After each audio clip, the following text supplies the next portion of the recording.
Hello, everyone, and welcome back to the Ave Maria Press Professional Development Webinar Series. Our goal in this series is to provide parish staff and volunteers and diocesan ministers the formation, training, and tools they need to create vibrant Catholic parishes and growing ministries. In today's webinar, Claire Swinarski will offer insight on how to empower the women in your parish to understand that to be pro-woman is to be pro-life. My name is Erin Pierce. Let's see. Hold on. Okay. Let me see. Okay, here we go. My name is Erin Pierce. I am the Parish and Curriculum Marketing Specialist at Ave Maria Press. Before we begin our webinar, we would like to recognize our webinar partners. The National Conference for Catechetical Leadership, the National Association of Catholic Family Life Ministers, the National Association for Lay Ministry, and the National Federation of Priest Councils. Everyone in the audience is muted today, but you are able to ask questions. Questions may be sent to our presenter using the questions section of the GoToWebinar panel, which you can see displayed here. I will read as many of those questions as possible at the end of the presentation today. This webinar is being recorded, and a link to that recording will be sent to you later this week via email. With that, I would like to extend a very warm welcome to our presenter. Claire Swinarski is a writer who founded and hosts the Catholic Feminist podcast. She served as a Focus missionary from 2013 to 2015. A 2013 graduate of the University of Wisconsin-Madison, she has a bachelor's degree in mass communication and political science with a certificate in criminal justice. She has appeared on numerous podcasts, including The Catholic Hipster, Catching Foxes, Girlfriends, and Jesuitical. Her work has been featured in Radiant Magazine, Blessed is She, and Femme Catholic. She has written for publications including The Washington Times, Good Housekeeping, Cosmopolitan, 17, Verily, Relevant, and America. And she is the author of her new book, Girl Arise, published by Ave Maria Press. Thank you for being with us today. Hi, thank you so much for having me. I'm really excited to be here.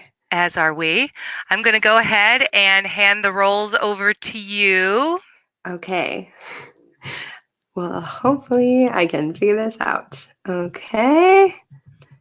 Here we go. Boom. I think I got it.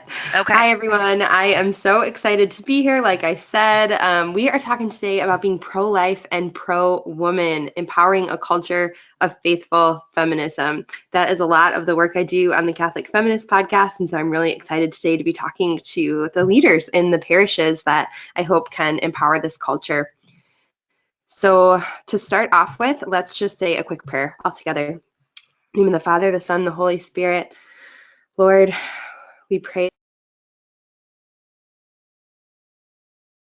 that you would come be with us in this moment, guide our knowledge to what you want us to know. Help me to speak words that are only of you, and just bless us and help us carry out this culture of true womanhood and true feminism into our parishes. And we pray for all of the women in our diocese. Amen.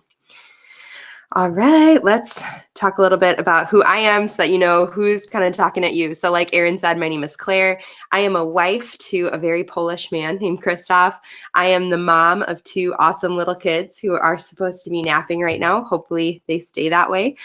I'm also a podcaster. I run the Catholic Feminist podcast. So every week we talk to people about the intersection of womanhood and the church. We've talked to everyone from Abby Johnson to Audrey Assad to Helen Alvray, lots of amazing Catholic women. I'm also the author of the new book, Girl Arise, a Catholic Feminist Invitation to Live Boldly, Love Your Faith, and Change the World, where we dive even more into this topic of Catholic feminism. I am a disciple of Jesus Christ and his church. And I am a non-artist, which means hopefully this slideshow is packed with content, but it's probably not the prettiest graphics you've ever seen in your life. I tried to sprinkle a little humor throughout, so hopefully that makes up for it. I also should add a little hyphen that says under the weather. I do have a cold right now because I'm the mom of a toddler. I always have a cold, so I sound a little bit like a frog and I might start coughing. My apologies for that. So growing up my whole life, I want to share a little bit of my own story with feminism because I think it'll make what I have to say make a lot more sense. So throughout my whole life, I was always a really proud feminist. I was raised by an incredibly strong woman.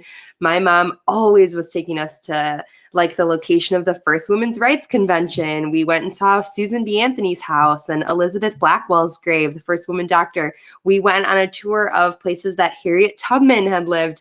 Our whole lives were surrounded by this idea of being a feminist and that women and men had equal dignity. And I grew up in Madison, Wisconsin, which if anyone's been there, they call it the Berkeley of the Midwest. It's very much hippieville. No one there would even ever be anything but a feminist. Like to walk in and say you weren't feminist in Madison is like, what kind of freak are you? It was just like very much what everyone was. There's just like vegan sandals and tofu everywhere. That's kind of the vibe of Madison. So it definitely was not a weird place to be a feminist. But then I became a focused missionary. So during college, I had a major conversion to my faith. I grew up Catholic, but I hadn't really known the person of Jesus until I was in college. I fell absolutely in love with him. I wanted to tell everyone about him. So I joined the Fellowship of Catholic University Students as a missionary. And I was sent down to Tulane in Louisiana. And Louisiana, I'm pretty sure, is a foreign country. I mean, they literally like speak a different language there. And I encountered so many people who were like, feminism? What? Why would you ever be a feminist? And they had this totally opposite view of feminism that I had. And when I was at Focus Training, I really learned that most people did not think that Catholic and feminism could possibly go together. And that just really, really surprised me. So we have to start off by defining what feminism is. That's kind of what I learned during that time, is that you have to start working from the same definition. My husband is from Poland, like I mentioned, and you'd never be able to tell. He doesn't have an accent or anything, but we do sometimes have what we call ESL moments where I'm like, oh yeah, English isn't your first language, because we're not working from the same definition. Like he always calls our niece our nephew, and like the other day he forgot what dresser was, like a bedroom dresser. Like we just are not always on the same page with definitions. And feminism is one of those things that you have got to be on the same page as, because Hillary Clinton has a definition of feminism and Ben Shapiro has a definition of feminism, and your barista and your grandpa and your neighbor, they're all going to have these very different definitions. And if we can't get on the same page, we really can't have a conversation, right? It's like if someone is speaking Korean and someone is speaking Spanish and they only know those languages, they can maybe talk a little bit by pointing and body language, but they're not going to be able to have a very productive conversation. And so that's why getting on the same page is so important. So we at the Catholic Feminists, and I think the Catholic Church in general, would define feminism as the equality of the dignity of the genders. Okay, the equality of the dignity of the genders, that men and women have equal dignity. My apologies. And why is this so important? Why should we embrace and celebrate this idea that men and women have equal dignity? Because this guy, right? Because Jesus did. Because Jesus held women to very high esteem. You know, sometimes when we start to talk about these social justice topics like feminism, we can really start to get into the secular mindset of like just wanting to be seen as like really a fighter for equality, out there protesting with signs. And we can kind of become detached from the reason for it all, right? So the reason that we want to call ourselves feminists has nothing to do with it being a popular term or a political term. What it has to do with is the fact that I believe Jesus was a feminist. He loved women, and we want to love like Jesus. Everything we do should come out of that love for Jesus. Now I'm going to ask a question that you can just kind of think of in your head right now. And that question is, what is your parish or ministry known for? Give you a second to think. Like when people say the name of your church, like I go to St. Dominic in Brookfield, Wisconsin. people think, like, what is Saint Dominic known for? When you hear the name Saint Dominic at like a diocesan meeting or whatever, what really pops into people's heads? You got that in your mind? So my question is, was it loving God or loving our neighbor? Probably not, right? So many of us, what our parish is known for is the great preaching or the awesome music. Maybe we have like a really wonderful children's ministry or like a beautiful renovated building. All of these things are really good. None of those are bad things. But Jesus told us that the most important things that we could do were to love God and love our neighbor. And I feel like so few of our local ministries put that at the forefront and strive to be known for that. And that's part of what feminism is. It's loving our neighbor. It's embracing the women around us as neighbors, looking at them and seeing the face of God. That gif is just playing over and over. But that's because that's how I feel when I first heard that question. Like when I thought, man, what is the Catholic feminist known for? I was like, oh, being bold and like interviewing awesome women. And then when I heard that question asked, it was like, oh man, I don't know if I'm even known for loving God and loving our neighbor. So just something we should always strive towards with our feminism. So I mentioned earlier that I believed that Jesus was a feminist. And I think that when it comes down to that loving God, loving our neighbor, we do that, right? Because Jesus told us to. And we look at the example of the way Jesus loved women as an example of feminism. So in that first picture there, we have Jesus talking to Mary, kneeling at his feet. Not like Mary, his mother, but like Mary, Martha's sister. Now, this is one of my favorite stories in the Bible. It's told so often, that story of Mary and Martha. Like, Martha is just running around trying to get her house ready, and we've all been there. Like, you have people coming over, you have to, like, dust the baseboards and clean the sink and, like, wash bathroom mirrors, all those things that you don't really think about and you're kind of running around doing. And, like, what's Mary doing? She's just sitting there at the feet of Jesus, hanging out, learning from him. And so often what we take from that story is like, oh, Mary chose the better thing. You know, she put Jesus over the clean baseboards, and that's the important thing. And that's true. And that's a very good point that she did choose the better thing. But I think another message that we miss there is that Mary was learning from Jesus. And you guys, that's crazy. That's just insane that Jesus allowed a woman to learn from him in that time. Even her specific position, kneeling at the foot of a rabbi, that symbolized learning spirituality from a rabbi. That is insane. Like, women never ever did that. And so Jesus, by allowing her to do that, really brought women into that fold and said, like, women can learn theology, they can handle it, and not only can they, but they should. That middle picture, we have Jesus talking to the Samaritan woman at the well. Again, another example of Jesus just being like so crazy outside norms. So if you're ever doing things in your parish and people think you're kind of nuts, maybe you're just being like Jesus. I mean, maybe not, but possibly. So Jesus stopped and talked to the Samaritan woman. And not only did he talk to her, which alone was kind of crazy, but he gave her like the most incredible theology lesson the world has ever seen. Like, he walked her through salvation history, basically. Just this crazy, crazy monumental moment. And then that last image is just of Mary Magdalene finding the tomb empty. You know, Jesus chose women to find his empty tomb. And what that symbolizes to me is that Jesus believed women were strong and capable. This was such a big job. This is potentially the most important moment in all of history, right? That tomb being empty. Without that moment, without Jesus rising from the dead, we wouldn't have our faith, right? So this is incredibly, incredibly important. And so often women in today's world are seen, especially within our churches, are seen, you know, as like these weak, fragile teacups. But Jesus chose women to be the ones who found that tomb empty. That's just mind-blowing. And so when we look at the example of Jesus, the way that he loved women, the way he called them daughters of Abraham and invited them into his fold, that's what should inspire our feminism. And so I really wanted to lay that foundation today before we start talking about the nitty-gritties, because I know that when we get to talking about social justice, it's just really easy to kind of think that's a worldly thing. I don't want to be in that. But the reason that we need to fight for the equality of the dignity of women isn't because it's cool or woke or whatever. It's because Jesus did it. And that's why we do all things, right?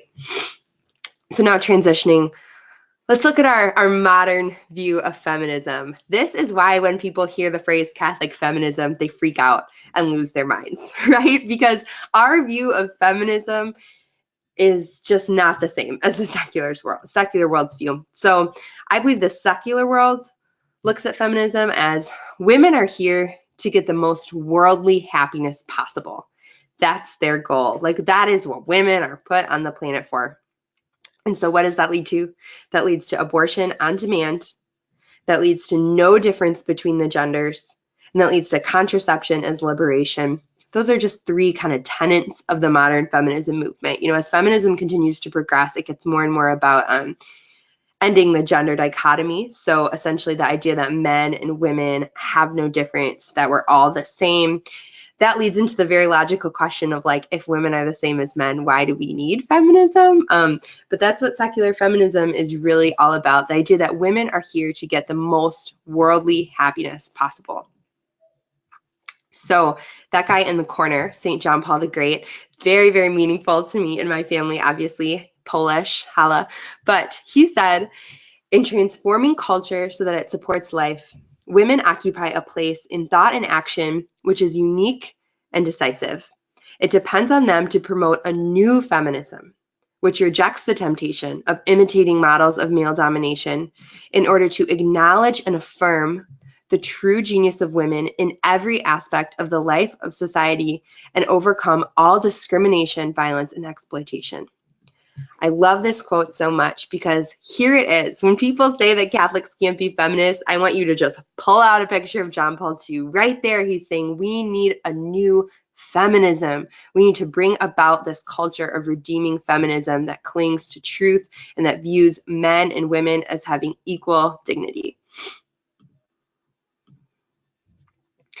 So let's pause and talk a little bit about the state of abortion around the world. Why are we focusing on abortion today? Because this is the big issue that divides us from secular feminists, right? I mean, most of us can very much get on board with the idea of, like, equal pay for equal work. I think 99.5% of people are behind that. I think a lot of people are like, yeah, women shouldn't get sexually assaulted. You know, a lot of these issues are very easy for us to join forces on. Abortion is our big divider. It's really, really the place where secular feminists say that Catholics don't belong. It's really the place where Catholics say feminists don't belong. It's really that just complete divider that's really hard to get around. So we can't talk about feminism without focusing on abortion. And I wanted to talk about the state of abortion around the world today, just so we can kind of figure out where we're coming from here. So a lot of you have probably been following the news that we've had some major abortion law changes lately. In New York, abortions are now acceptable now after 24 weeks for basically any reason. You know, it's talking about the woman's health, but that also includes mental health. And so that's a very flexible definition. Also important to remember there is that they ruled that it didn't have to be a doctor performing the abortion. So now a nurse can perform an abortion, a physician's assistant, a very wide range of people. My sister is a pediatric nurse. She can't even prescribe medicine, but in New York, she could perform an abortion. It's pretty wild. Virginia recently got rid of their 24-hour waiting period. Why is this really important? Because a lot of times women go in and inquire about an abortion, and then when they have that time to leave, to kind of take a step back, think over the decision, look at their other resources, maybe have an encounter with someone on the sidewalk, their mind can be radically changed. So getting rid of that 24-hour period is a really big deal. But oops, I just flashed way ahead. Sorry about that. So Iceland, I wanted to touch on that. So we kind of, again, it's abortion around the world, not just in our country. Iceland made a lot of headlines a couple years ago for practically eliminating, quote unquote, Down syndrome. How did they do that? They aborted nearly every baby that suffered from Down syndrome still in the womb. So there's a very easy test that can be done when babies are still in the womb that tests for the likelihood of Down syndrome. Most women would then get pressured into getting an abortion. They would do so. Ergo, if their country doesn't have Down syndrome, this is obviously incredibly tragic. Complete lack of humanity there, lack of understanding what Down syndrome is, really lack of understanding what human beings are, in my opinion. Just a very sad situation. Only 20 states in the US have laws that prevent partial birth abortion. And only 42 states require a licensed physician. It's like we were talking about in New York. There's 7 other states that have that same law where doctors don't have to be the ones performing it. That's really important because an abortion at the end of the day is surgery. Okay, so we're having non-trained surgeons performing surgery. It's not the best idea. Abortion has very much become all or nothing. If we look specifically in the US, really around the world, but just for this example, at the US, at the different presidential candidates, if you don't say that you believe in abortion up until the due date, you are out of here. You are branded as a pro-life idiot. We want nothing to do with you. It's become very much all or nothing. And while on the one hand, that's really scary because we start to think like, oh my gosh, depending on who's in power, we could be seeing all of these abortions in the 3rd trimester. I also think that there's a sense of honesty to it that was lacking before. I don't think that there's many people who truly believe that there's a difference in life between 17 weeks and 37 weeks. We as Catholics believe that life is life from the moment it was conceived. So although that's scary, we should be just as scared at all the 1st trimester abortions happening. And I think that there is finally some intellectual honesty from that pro-choice side saying we really don't believe a life is a life until it's born. There's not a difference for us between 18 weeks and 27 weeks or whatever. And so while it's scary, I do at least think it opens the door to a bit of that intellectual honesty. Maybe we can have real conversations once we start realizing whoa, if we're not okay with an abortion at 38 weeks, why are we okay with one at 12? And just kind of thinking that through. So that's just kind of the state of abortion right now. It's not looking good. This idea of abortion is usually used as a Band-Aid. I tried to find a picture of a gunshot wound because I was going to say, oh, it's like putting a Band-Aid on a gunshot wound. Never Google gunshot wound. I almost threw up everywhere. So much blood. So I spared you, did not include a picture of a gunshot wound. But secular feminism, and specifically abortion, is the wrong solution to a real problem. I'm going to say it again because if I could sum up this PowerPoint in one phrase, it would be that. Abortion is the wrong solution to a real problem. We are using abortion as a Band-Aid in this world to cover up actual issues that women are facing every single day. I recently read a study by the Guttmacher Institute. This is a pro-choice think tank, okay? And they did a study on why women get abortions. And there were a lot of reasons, but these were the top 3, and they were really the big ones. I want to say it was over 85% of abortions are for one of these 3 reasons. That having a child will interfere with a woman's school or work situation, that people didn't have money to have a child, or that they were having problems with their husband or partner. Those were the main reasons women were getting abortions. So that's the big bleeding gunshot wound. We're taking that Band-Aid of abortion and just kind of slapping it over that wound. But again, think of those 3 reasons. Remember I said I wasn't an artist. Here's my very beautiful flow chart. But what I was trying to get at here is that these reasons are just symptoms of much larger problems. So if we think about how having a child will interfere with school or work, what's the real issue there? It's that most mothers don't have maternity leave at work. So or paid maternity leave. Sorry, FMLA allows women to take off a certain number of weeks, but it's unpaid. And many, many women cannot afford to take that unpaid leave. Okay.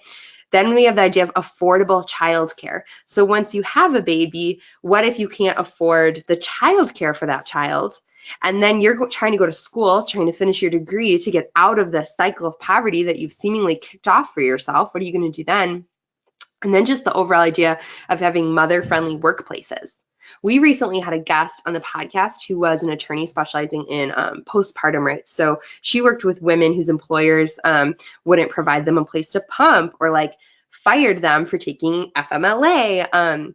A lot of our workplaces just are not mother friendly.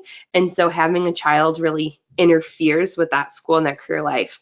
And now some people might be thinking like, well, kids just interfere with everything and that's not an excuse to get an abortion. Okay, but I'm not talking excuses. I'm not justifying abortion. I'm trying to explain the mindset of women who get them and trying to explain where they're at in their minds.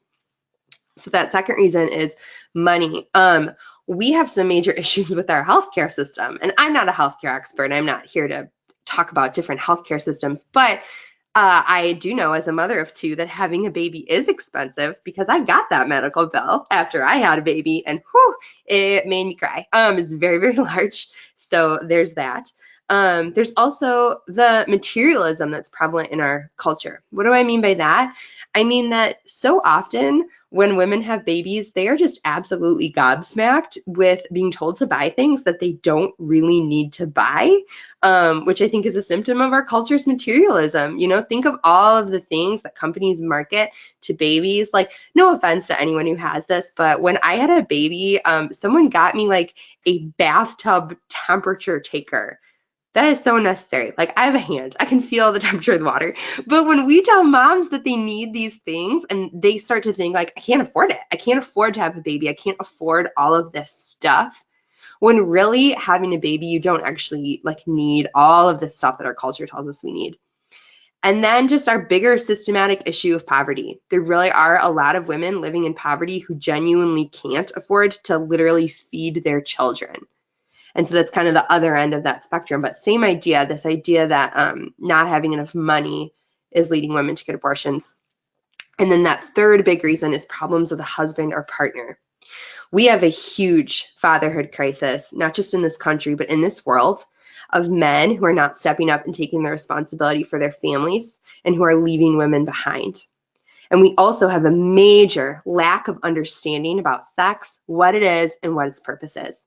And when we don't understand what sex is and we're just having it to have it, and then we get pregnant with an unsupportive man who abandons us, that's terrifying to women and it leads them to get abortions. So those are kind of the deeper issues that we see behind these kind of more surface issues of why women get abortions.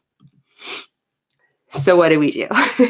This is a picture of my church that I go to. Again, that's St. Dominic in Brookfield. We have an amazing parish, and I provided this picture because I'm going to use them as a bit of an example of how we should be acting throughout the couple of do's and don'ts that I'm going to give. So we know these big issues. We know what's going on with the women in our parishes. What do we do? How do we help them be pro-life? How do we be pro-women? Let's start with the don'ts. Here's a couple things I do not want you to do. Panic. I just threw a ton of information at you. And I think that if you ever read the news, it's really easy to fall into a feeling of total panic. I know for me, it's just really easy to read about abortion law and just feel despairing, just feel like, how are we ever going to dig ourselves out of this hole? But Jesus is real. Like, not to bring us back to church, but that is why we are here, right? Jesus is real. He was a feminist. He died and rose again. And so he is with us through all of these struggles. We don't need to panic. We don't need to lose our peace. We just need to remember why we're doing this. And that gets us, again, why we're doing this. The guy on the right? Jesus. I don't want us to forget to love our neighbor. This is another thing I think we fall into really quickly. When we love the women of our dioceses so much, and then we see the secular world telling them things that aren't true, our hearts break. When we see women with those gunshot wounds and we see people in the secular world trying to slap a Band-Aid over it, when we're like, no, dude, they need surgery. Like, that Band-Aid is a horrible idea. Our hearts break, and in some ways they should break, because I think Jesus's heart is breaking. I think he's weeping when he sees what's going on, but we can never lose sight of our neighbor, and we especially can't lose sight of the fact that secular feminists and pro-choice men and women are our neighbors, and they need us, you guys. They need us. I so often tell people when they're talking about abortion that my number one tip for talking about abortion is to always speak as if the person you're speaking to has either had an abortion or is affected by it. And statistically, one of those things is probably true. You know, if you think about it, it's easy to think these like really angry thoughts about pro-choice people, but we would never like go up to someone that we knew had an abortion and say like, you baby murderer.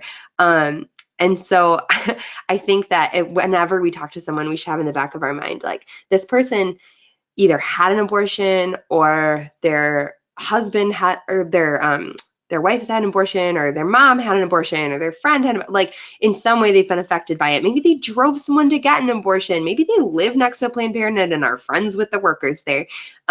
Just in some way that they were impacted by it, I think is a really good thing to keep in mind. And also, the power of prayer here is so important. We have got to be praying for our pro-choice brothers and sisters. We've got to be praying for their radical conversion of heart. Prayer is just so, so powerful. Another don't is that I don't want us to focus on abortion as policy. There's my beautiful art again with my flowchart. One guy can save us. These people cannot save us. I'm not making a political statement, but those people can literally not save our souls, and Jesus literally can. Focusing on abortion as policy is not a bad thing. In fact, it's really important because we want our laws to make it easy for us to do good, and we want to fight for our unborn brothers and sisters, right? Like, if slavery was going on right now, I wouldn't be like, don't worry about slavery as policy. Like, no, we should be fighting for slavery to be illegal. However, we want to keep that holistic view because, first of all, we're losing the policy war. Sure, there's things here and there, a recent Utah law that's been giving us a little bit of hope, but I think overall as a world, we're pretty much losing the policy war. And secondly, policy is temporary. You know, one government can do one thing, and then a new administration comes in, and that's all out the window. And then a new Supreme Court justice is elected, and that's all out the window. And policy is just really fluctuates. So I don't think that it's the most sustainable way to go about ending abortion. Again, I think it's a good thing. And if you feel called to be in that area, if you feel called to run for office or canvass for a candidate or you know, heck, write a bill, you go for it. But I don't want us to lose that holistic worldview and remember who can truly save us, because it's never the person in the White House. No matter who is there, that person is not going to save the world. It's just not going to happen. So I think focusing on that is really important. So now let's talk about some things we can do, as Jesus gives us a little wink there. So there's a lot of text on this. Don't freak out, but I kind of broke it down into those good old-fashioned 5 W's: the who, what, when, where, why. I think that it's really important to start on a local basis. You know, we have people here from all over the country. Think about your own diocese, your own area. Who is already doing great work for mothers in your community, and what can you learn from them? Who's there? Who are the help centers? Who are the care centers? Who are the pro-life workers who really have a sense of what's going on? And also, what are the main issues facing mothers in your community? What are even the demographics of the mothers in your community? Do you live in a community that's mainly white, that's mainly women of color, mainly upper class, middle class, lower class? These kind of decisions are going to affect the way that you work on pro-life issues. Where are your resources located? If a woman showed up on the doorstep of your church right now and said, I'm pregnant, what would you do? Where would you send her? That's a really important connection to have. If you aren't connected with your local pro-life help center, that's an absolute necessity. That's a bare minimum where you must start.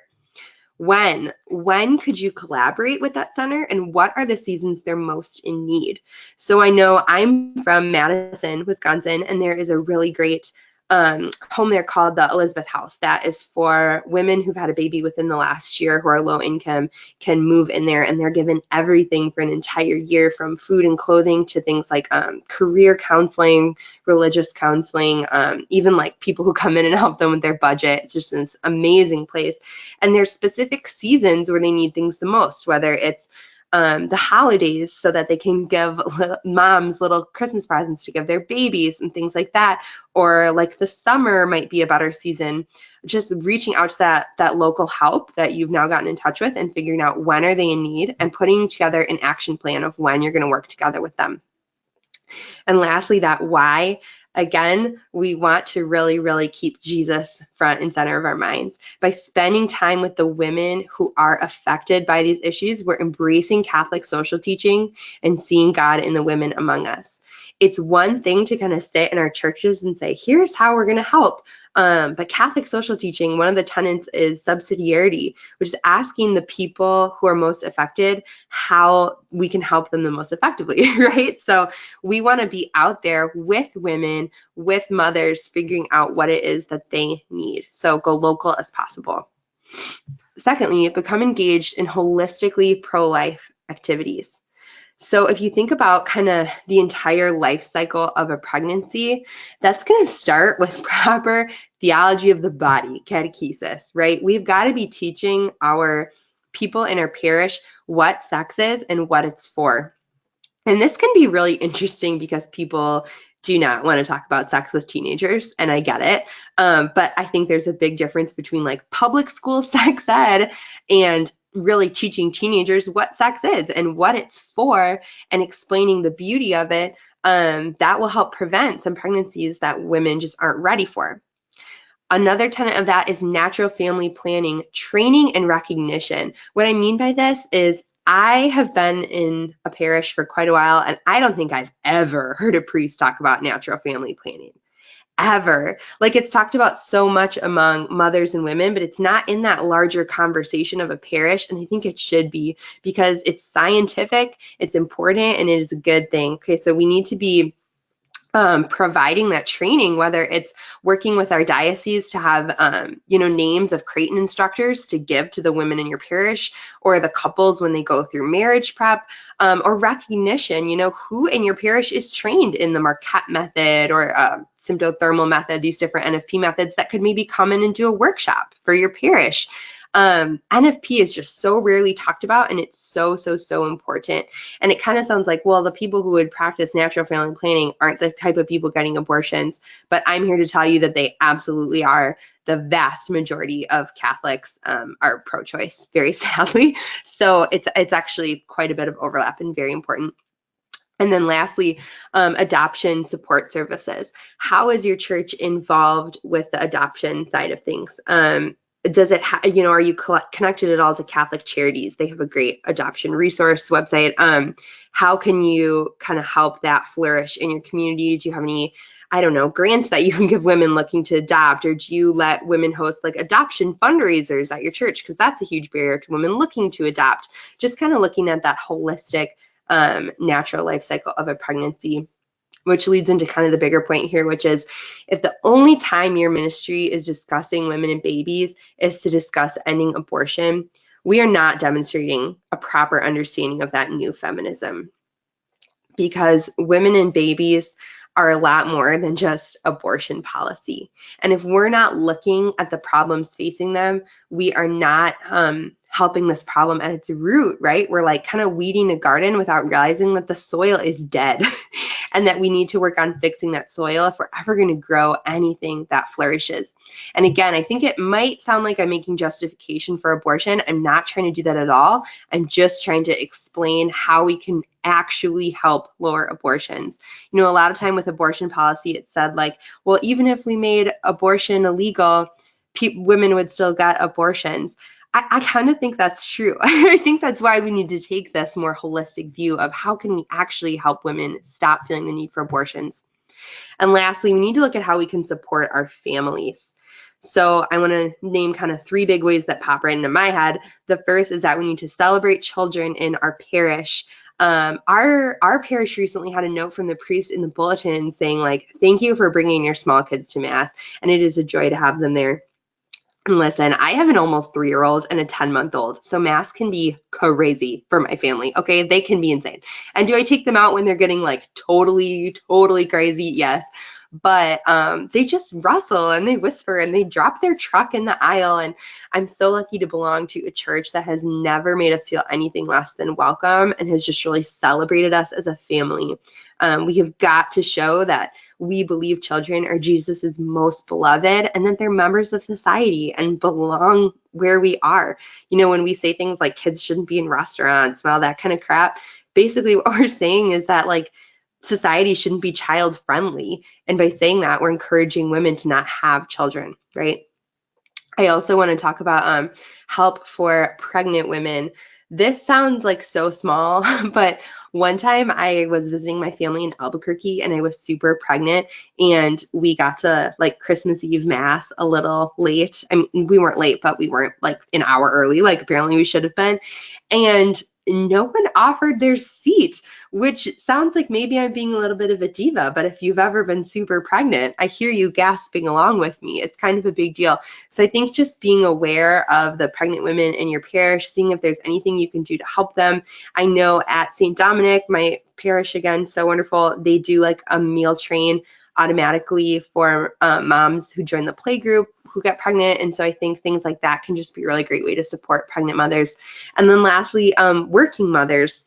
Thinking about, are your women's events working mother friendly? I know a lot of parishes who struggle with this, whose women's events are like 10 a.m. on a Tuesday. A lot of women are working then, and we just kind of are assuming that any Catholic women are stay-at-home moms, and that's just not accurate. So I think trying to make sure that we're including working women in our conversations can be really helpful. And so that's just kind of where I wanted to wrap up after listing out those do's and don'ts. I hope that you feel inspired to, in your parish, kind of look at your own local situation and figure out how you can best be a faithful feminist group of people. And so that is what I had for you today, and I would love to hear your questions. I believe Erin has been collecting them. Yes, thank you so much, Claire. I will go ahead and take over the presenter. Okay. So people can see Okay. the screen here and where they can submit questions. You've given us so many great things to think about and some real practical ways that we can make changes within our own ministry, within our own friendships and neighborhoods. So I really appreciate that. As we're waiting for people to go ahead and send in questions, I do have a question here from Caitlin. She asks, how would you engage a pro-choice feminist in a conversation about making abortion illegal? I think it would very much depend on the context. I'm trying to think, like, if it was a woman if it was a woman I had a previous relationship with, I think it would be really getting to the heart of the, like, again, not necessarily talking about the law behind it, but talking about like, hey, what do you think abortion is? Or like, why do you think women get abortions? And going at it from that angle and having it truly be a conversation. Because if someone doesn't think that an unborn child is a life, I mean, you're never going to convince them to make abortion illegal. And something that's interesting to me today is that with all of the scientific advances that we continue to have, right? Like how clear ultrasounds continue to be, the more we learn about a child in the womb, the pro-choice community still very much digs its heels in that isn't a life. And so I think that jumping straight to policy and making it illegal is actually going to be a really hard bet. And I almost would say I wouldn't engage with them on that level. I would kind of go more towards the like, well, how do you think that we can make things easier for women? And then, you know, obviously vote how you're going to vote, and maybe work on the evangelism side of things instead. If they're like a devoted Catholic pro-choice person, I would suggest maybe bringing them to a pro-life talk that you're going to, or gifting them a copy of Unplanned by Abby Johnson. That's a really amazing book. I would say going at it more from that way. Great. Yeah. Let's see. Patricia asks, how would you answer the rape question? In other words, right, abortion is okay if a woman has been raped, some might say. Yeah, that's, first of all, you always want to come at that with just an immense amount of compassion, because again, most of the time, you have no idea who's asking you that, and it could very well be someone who's been raped. And so you just want to come at it with so much compassion and pray for the Holy Spirit to be there with you. And I would say that we usually talk about that from the idea that children are never to be punished for the sins of their parents. And obviously, rape is a horrible crime, and we need to work on ending sexual assault against women. And at the same time, if we believe that that is a life, which we do, there's nothing about the circumstances of conception that would justify that life being ended. God can pull good out of any horrendous action. I truly believe that any horrible thing that happens, God can pull good out of. And so as horrible as a rape is, I don't believe anything would justify that ending of a life, and that maybe this is God's redemption song for that act. Even if a mother chooses not to raise that child herself and to embrace adoption in that circumstance, which I would totally, totally empathize with and have compassion for, that child can still be a gift of life that came out of something so tragic and horrible. And I don't even know her name, you'd have to Google it, but there's a speaker that I think goes under the brand like 1% pro-life or something, and she's someone who was conceived in rape, Rebecca something, and she has really great resources for that as well, talking about how like her life is still just as meaningful even though her father did something so horrible. Great.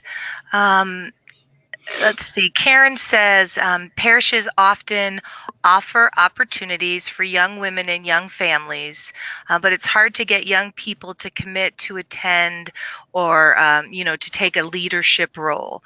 Any advice on how to get young people to commit? Like young people like me, I'm wondering. I'm thinking, I think that if you're trying to get young people like young millennials to commit to things, I think it's making sure that they have an actual voice and aren't just like the token millennial. Because I know I've been in circumstances where I've been invited to things just so they can say like, look, we have a young person. But making sure that you're actually taking what they say seriously and trying to implement it. And I think like as a young mom, I always tell people childcare, any childcare you can ever give me will get me anywhere.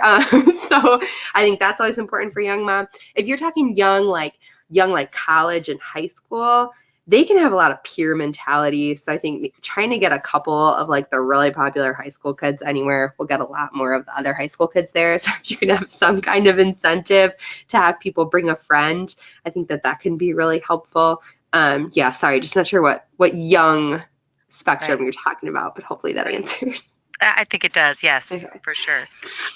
Somebody wanted to know again the JP2 quote that you posted. What document is that found in? That was in a speech. Okay, in a speech. Yeah, I can Google it.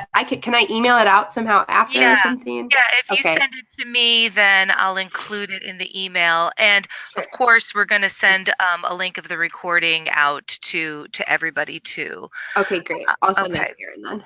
Yeah. So Ada says, how do we have such a big to-do about the embryo loss in the Cleveland hospitals and abortion being okay? Huge disconnect. Are you familiar with that? I really can't speak into that because I'm not sure what Okay. you're referencing. I'm sorry. Okay. That's okay. That's okay. I don't want to like speak naively. I understand. Okay.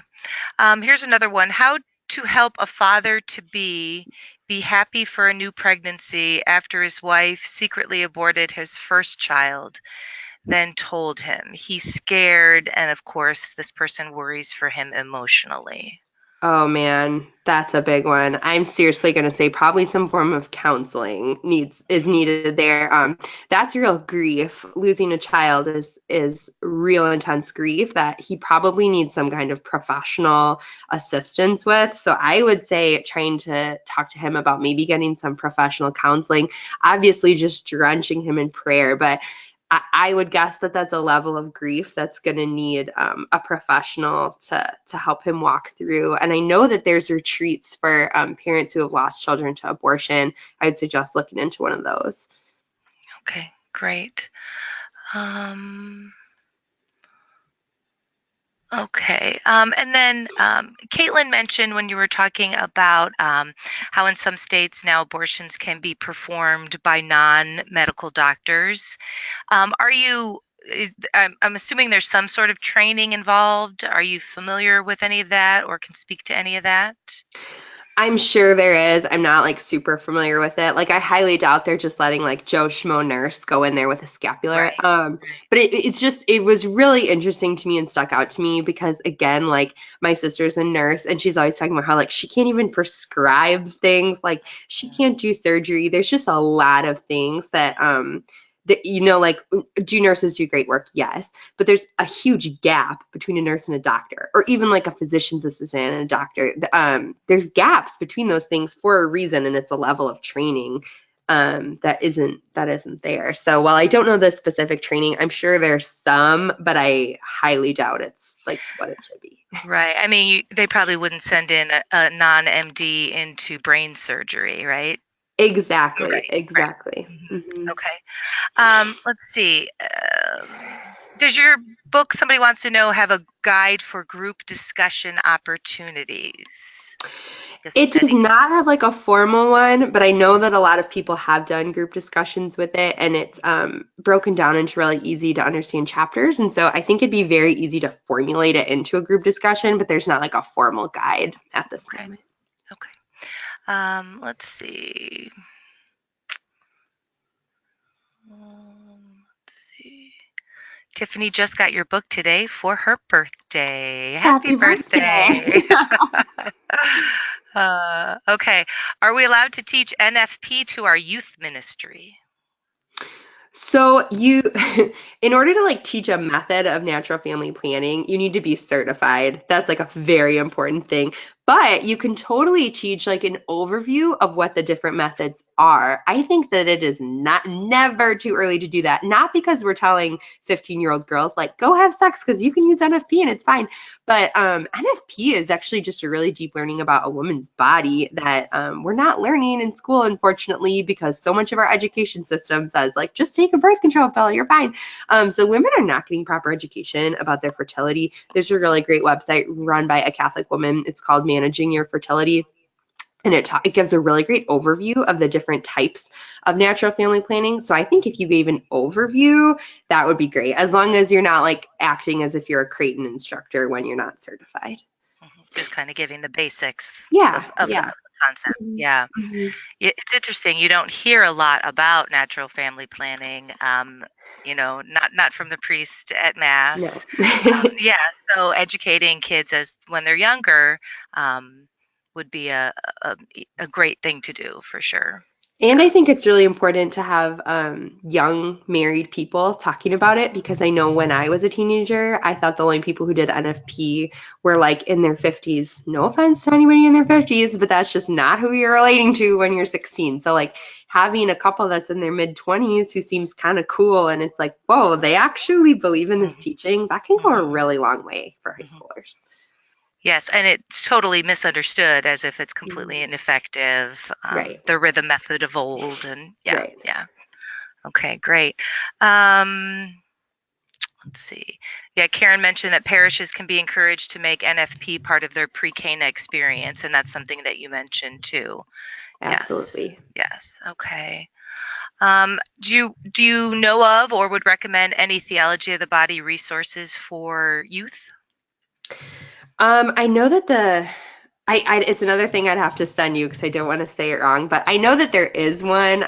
It's Mhm, for I think it's called like Theology of the Body for high schoolers. And I'm mhm, pretty sure it's even from the TOB Institute, but I mhm. can find it and send it to you. And it's for specifically for high schoolers. Yeah. Right, right. Okay, great. Okay, well, I think that is about it.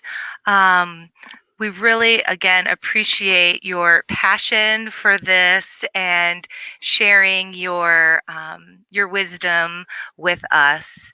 We do want to extend a offer on your book, Girl Arise. So 20% off using the promo code webinar0326 for today's date. And that could be purchased at avemariapress.com. Again, thank you so much, Claire. Thank you. Before we sign off, we'd like to once again thank our partners, the National Conference for Catechetical Leadership, the National Association of Catholic Family Life Ministers, the National Association for Lay Ministry, and the National Federation of Priest Councils. If you're not familiar with these organizations, please check out their websites, which you can see displayed on the screen here. This webinar, as well as all of our past webinar recordings, appear on YouTube, Vimeo, and the Ave Maria Press website. Please mark your calendars for the next webinar in the Professional Development Series. On Tuesday, April 9th at 3 p.m., Deacon Stephen Bowling, the Director of the Office of Family Ministries for the Archdiocese of Louisville, will share many practical tips and strategies he has learned to help you bring a fresh approach to marriage preparation in your parish or diocese. Everyone, have a great afternoon. Thanks so Thank much. you.